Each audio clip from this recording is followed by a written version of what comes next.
तो आज एक और खास जानकारी देना चाहता हूं आपको। टॉपिक आपने देख लिया होगा। लोग मुझसे पूछते सर राजनीति में सफलता चाहता हूं, क्या काम करूं कि सफलता मिल जाए। वैसे तो बहुत सारे काम आपको राजनीति में करने होते हैं और कौन से काम से सफलता मिलेगी ये वो काम करके ही पता चलेगा कि उस काम से सफलता मिलेगी कि नहीं मिलेगी। और काम भी डिपेंड करता है आप किस स्तर का चुनाव लड़ने वाले हैं, चुनाव लड़ेंगे कि चुनाव नहीं लड़ेंगे। क्योंकि राजनीति में सफल होने के लिए चुनाव लड़ना जरूरी नहीं है। फ्रंटल पॉलिटिक्स भी होती है, बैक एंड पॉलिटिक्स भी होती है। अच्छा, आप अगर चुनाव लड़ने वाले हैं तो किस स्तर का चुनाव लड़ने वाले हैं उसके आधार पर तय होगा कौन कौन से काम करने चाहिए।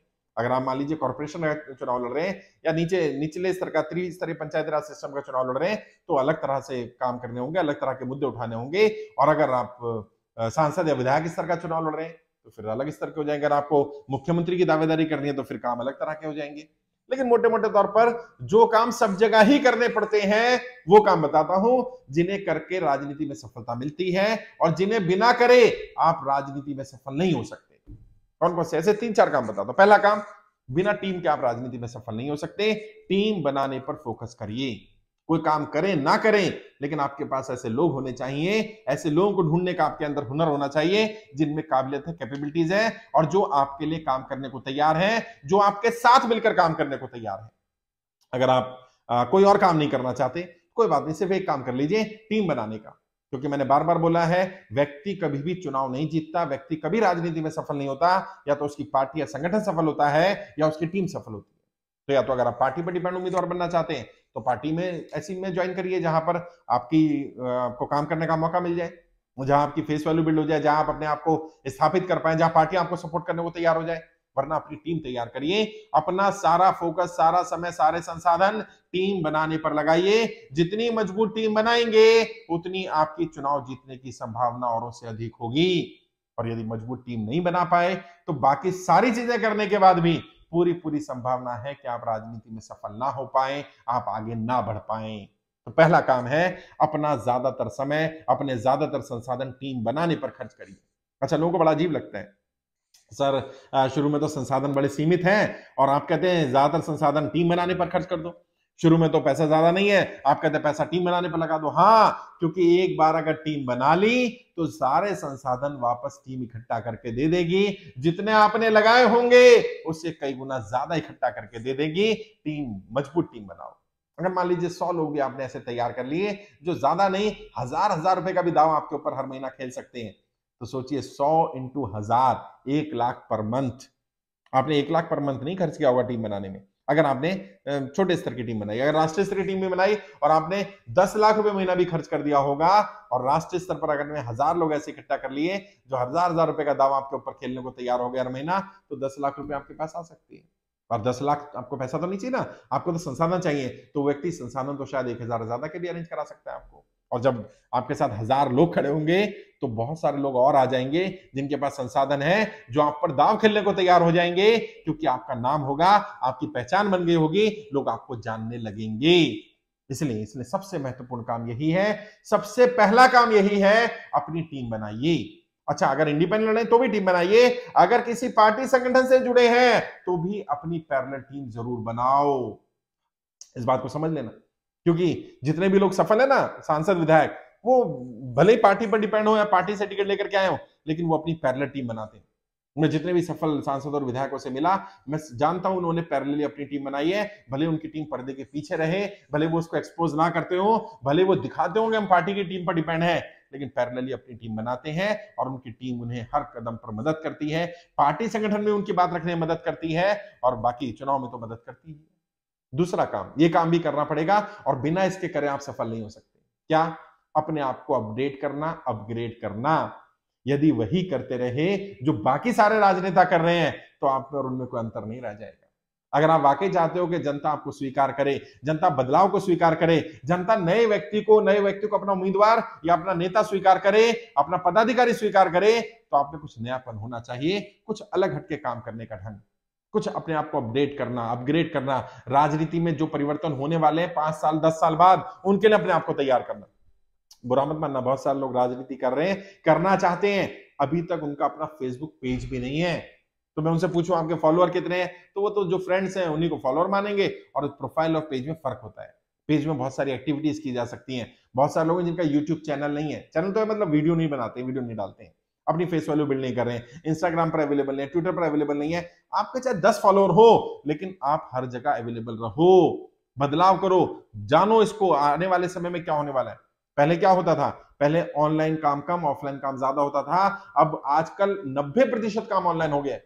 आप टेक्नो से भी नहीं हो, आप स्मार्टफोन यूज नहीं कर रहे हो, आप टेक्नोलॉजी को, नए एप्लीकेशंस को यूज नहीं कर रहे हो, जो आपके काम को आसान बना सकता है, जो आपको बता सकता है कि आपकी टीम एक्चुअल में काम कर रही है कि नहीं कर रही है, आप नई टेक्नोलॉजी के बारे में जान ही नहीं रहे हो। जैसे बहुत सारे लोग इलेक्शन मैनेजमेंट के बारे में नहीं जानते, और मैं बोलता हूं कि बिना इलेक्शन मैनेजमेंट के आज की डेट में, वर्तमान में कोई चुनाव नहीं जीत सकता, और जिसका मैनेजमेंट स्ट्रांग होता है वही चुनाव जीतता है। आज सारा इलेक्शन मैनेजमेंट बेस्ड हो गया है। तो यदि आप किसी पार्टी में हैं तो आपको इलेक्शन मैनेजमेंट पता होना चाहिए, ताकि आप अपनी पार्टी के उम्मीदवारों को जिता सकें। अगर आप खुद लड़ना चाहते हैं तो आपको पता होना चाहिए, ताकि जब आप इलेक्शन मैनेजमेंट की टीम रखें तो आपको पता हो टीम से क्या क्या काम करवाने हैं। टीम तो रख ली, टीम अपने हिसाब से काम करती रहेगी, आपको पता ही नहीं है कि वॉर रूम भी होना चाहिए, आपको पता ही नहीं है शैडो कैंपेनिंग टीम होनी चाहिए, आपको पता नहीं है मैन टू मैन मार्किंग करनी जरूरी होती है, मैन टू मैन मार्किंग की टीम होनी चाहिए, आपको पता नहीं सर्वे में क्या क्वेश्चन ईयर होना चाहिए, आपको पता नहीं सर्वे का यूज कैसे करना है, आपको पता नहीं डाटा कलेक्ट कर लिया, डाटा को किस तरह से इस्तेमाल किया जाता है, आपको नहीं मालूम है। तो क्या होगा, आप डाटा इकट्ठा कर लोगे, वही पुराने तरीके से फोन कॉल व्हाट्सएप वही करा रहे होगे, आपको पता नहीं कि उसका आज डाटा का कितना ज्यादा यूज हो रहा है इलेक्शन मैनेजमेंट में, और कैसे कैसे हम लोगों को इन्फ्लुएंस कर पाते हैं अगर हमारे पास मजबूत डाटा आ जाए तो ये काम जानना पड़ेगा, अपने आप को अपडेट अपग्रेड करना पड़ेगा। बिना अपडेट अपग्रेड किए अब कोई व्यक्ति राजनीति में नहीं टिक सकता, क्योंकि बहुत तेजी से राजनीति में बदलाव हो रहे हैं। जो नए लोग आ रहे हैं ना, वो पुराने लोगों को क्यों रिप्लेस कर पा रहे हैं, नई पार्टियां पुरानी एस्टेब्लिश पार्टियों को क्यों रिप्लेस कर पा रही, जिन्हें राजनीति का बरगद कहा जाता था। मैं जानता हूं ऐसे लोगों की जमानत जब्त हो गई, आपने भी देखा है, मैंने भी देखा है कई राज्यों में, और ये बहुत स्पीडली ऐसा हो रहा है क्योंकि जनता परिवर्तन चाहती है, और बदलाव अगर नए व्यक्ति नया नहीं होगा या उसमें नयापन नहीं होगा तो फिर वो जनता उसको स्वीकार नहीं करेगी। जनता कहेगी फिर पुराने वाला ही ठीक है, आप और उसमें तो कोई अंतर है नहीं। तो ये इस पे काम करना। तीसरा, बिना इसके भी राजनीति में सफलता नहीं मिल सकती। आपको एक अच्छा कम्युनिकेटर बनना पड़ेगा, आपको एक अच्छा वक्ता बनना पड़ेगा, और मैं ये नहीं कह रहा बनना चाहिए, बनना ही पड़ेगा, मजबूरी है। अगर आप फ्रंटल पॉलिटिक्स में आ रहे हैं तो बनना ही पड़ेगा, लेकिन बैकएंड में भी आपको अच्छा वक्ता होना चाहिए। अगर आप टीम को मोटिवेट नहीं कर सकते हैं, भले आप बैकएंड मैनेज कर रहे हैं, भले आप इलेक्शन मैनेज कर रहे हैं, लेकिन आप टीम को मोटिवेट नहीं कर पा रहे, आप बूथ कार्यकर्ताओं को संबोधित नहीं कर पा रहे, आप उनको जोश नहीं दिला पा रहे, आप उन्हें काम करने के लिए प्रेरित नहीं कर पा रहे, तो आप बैक एंड भी नहीं संभाल पाएंगे, और फ्रंट एंड तो भूल ही जाओ। अगर आप मंच पर अच्छी तरह बोलेंगे नहीं, और लोगों को क्या लगता है मंच पर जाओ और चिल्लाने लग जाओ, बस हो गया, अच्छा वक्ता बन गया। नहीं, मंच पर भाषण देना और मंच पर लेक्चर देना, दोनों में अंतर होता है साहब। राजनीतिक भाषण, जो पॉलिटिकल स्पीचेस होती हैं, वो लेक्चर की तरह नहीं होती है जैसे क्लासरूम में दी जाती हैं, उनमें कुछ चीजें ऐड ऑन की जाती हैं, उनमें बातें इस तरह से रखी जाती हैं कि सामने वाले के दिल और दिमाग तक वो मेरी बात पहुंच जाए, मेरा संदेश चला जाए, वो इतना मोटिवेट हो जाए कि मेरी पार्टी संगठन को या मुझे छोड़कर ना जा पाए। वो इस तरह की स्पीचेस तैयार की जाती है। वॉइस मॉड्यूलेशन होना चाहिए, आई कांटेक्ट होना चाहिए, जिस बॉडी लैंग्वेज को इस तरह से डेवलप करना चाहिए, हमारा pitch of voice, low pitch high pitch, कहां लो पिच करना है, कहां हाई पिच करना है, किस शब्द का किस तरह से उच्चारण किया जाता है, कहां किस शब्द पर अपनी आवाज को हल्का करना है, कहां धीमा करना है, कहां पर अपने लोकोक्तियां, मुहावरे, जार्गन्स ऐड करने हैं, कहां पर पॉज लेना है, कितनी देर के लिए पॉज लेना है, कौन कौन सी तरह की स्पीचेस है। इमोशनल स्पीच अलग होती है, एग्रेसिव स्पीच अलग होती है, कनेक्टिंग स्पीच अलग होती है, वोटों की अपील स्पीच अलग होती है, उनकी बोलने का ढंग भी अलग अलग होता है। वो सब जानना सीखना पड़ेगा अगर आप वाकई राजनीति में सफल होना चाहते हैं। और अगर ये नहीं करेंगे तो जो आएगा, और मैं बता रहा हूं वर्तमान बहुत से राजनेता अपने बच्चों को इस काम के लिए ट्रेन कर रहे हैं। मैं बहुत सारे लोगों को ट्रेन कर रहा हूं, बहुत सारे अलग अलग इंस्टीट्यूशन ऐसे तैयार हो गए हैं, इंडिया में भी और इंडिया से बाहर भी लोग ट्रेनिंग लेकर के आ रहे हैं साहब। बताएगा नहीं कोई, हाँ, जो मेरे यहाँ ट्रेनिंग लेने आते हैं ना, वो कभी नहीं बताते किसी को। हम भी मना ही करते हैं, अगर वो हमसे पूछता है हम कहते हैं बताना मत भाई, क्योंकि अगर आपके शीर्ष नेतृत्व को, आपके पार्टी को, आपके नेताओं को ये पता चल गया कि आप ट्रेंड हो रहे हैं, आप प्रोफेशनल ट्रेनिंग ले रहे हैं, आप किसी से सीख रहे हैं, तो वो आपसे थोड़ा दूरी बनाना शुरू कर देंगे, क्योंकि उन्हें पता चल जाएगा व्यक्ति ट्रेन हो रहा है तो आज नहीं तो कल ये हमें रिप्लेस कर सकता है, और इससे पहले कि हमें रिप्लेस करें हम इसको रिप्लेस करते हैं। बताना नहीं होता, कुछ बातें ऐसी होती हैं जो हिडन होती हैं, जो पर्दे के पीछे की होती हैं। आप कहां से ट्रेन हो रहे हैं, क्या सीख रहे हैं, लेकिन आपको ये सीखना पड़ेगा। जितने भी लोग आज अच्छे वक्ता हैं या जितने भी अच्छे वक्ता रहे राजनीति में, इनमें से कोई भी ये नहीं कह सकता कि वो जन्मजात अच्छा वक्ता था। क्योंकि ये गुण जन्मजात नहीं होता साहब, ये अपने जीवन में ही सीखा जाता है। आप भी सीख सकते हैं, कोई भी सीख सकता है जिसने तय कर लिया कि मुझे अपनी क्षमता को बढ़ाना है, मुझे एक अच्छा वक्ता बनना है। यकीन मानिए वो व्यक्ति अच्छा वक्ता बन सकता है। जिन्हें गूंगी गुड़िया कहा जाता था, जब वो बोलने लगी तो फिर लोग सुनने को तैयार हो गए। क्यों? क्योंकि उन्होंने अपने ऊपर काम किया। अफसोस की बात, लोग होर्डिंग लगाने पर काम करते हैं, बैनर लगाने पर लाखों रुपए खर्च कर देते हैं, लेकिन अपने ऊपर काम करने पर पैसा खर्च नहीं करते। ये बिना बिना इसके सफलता नहीं मिलेगी, ये काम करना पड़ेगा आपको। चौथा काम, जनता। बिना जनता के कैसे काम चलेगा? जनता से कनेक्शन पैदा करना पड़ेगा। जनता आपके साथ दिल से कनेक्ट हो। जनता कब दिल से कनेक्ट होती है? या तो कोई मुद्दा आप ऐसा उठाएं जो जनता का मुद्दा हो और जनता उस मुद्दे से दिल से कनेक्ट होगी, तो जो मुद्दा उठाएगा उससे भी जनता दिल से कनेक्ट हो जाएगी। जब भी आपको जनता को दिल से कनेक्ट करना हो, जनता का मुद्दा उठाइए। और फिर सिर्फ मुद्दा उठाना नहीं है, उस मुद्दे पर इतनी रिसर्च करिए, इतनी जानकारी इकट्ठा करिए कि आपके पास सबसे ज्यादा जानकारी हो, भले ही आप इफेक्टिव ना हो। तो अब क्या होगा? जनता आप पर आहिस्ता आहिस्ता भरोसा करने लगेगी और फिर आहिस्ता आहिस्ता इतना विश्वास जनता को हो जाएगा कि जो हमारी समस्या को इतनी अच्छी तरह जानता है, यदि उसे मौका मिला तो हमारी समस्या का समाधान भी जरूर करेगा। और यदि आपने मौका मिलने पर समस्या का समाधान कर दिया तो ये मान लीजिए अगले 4-5 योजनाओं के लिए आपने अपनी सीट पक्की कर ली, अब जनता आप पर भरोसा कर लेगी, अगला मुद्दा लेकर के आएगी, आप अगले मुद्दे पर भी समाधान कर देंगे, फिर अगला मुद्दा लेकर के आएगी और आहिस्ता आहिस्ता आहिस्ता आप जनता के दुख के साथी बन जाएंगे कि जब भी कोई समस्या हो इस व्यक्ति के पास चले जाओ, इसके पास समस्या का समाधान होता है और ये दिल से उस समस्या का समाधान करता भी है। आपको उसके लिए अपने ऊपर काम करना पड़ेगा, नॉलेज इकट्ठा करनी पड़ेगी, मुद्दे के बारे में स्टडी करना पड़ेगा, जो एक्सपर्ट्स हैं उनसे बात करनी पड़ेगी, मीटिंग करनी पड़ेगी, मिलना पड़ेगा, जाना पड़ेगा, बहुत सारा स्टडी करना पड़ेगा, तभी आप सफल हो पाएंगे।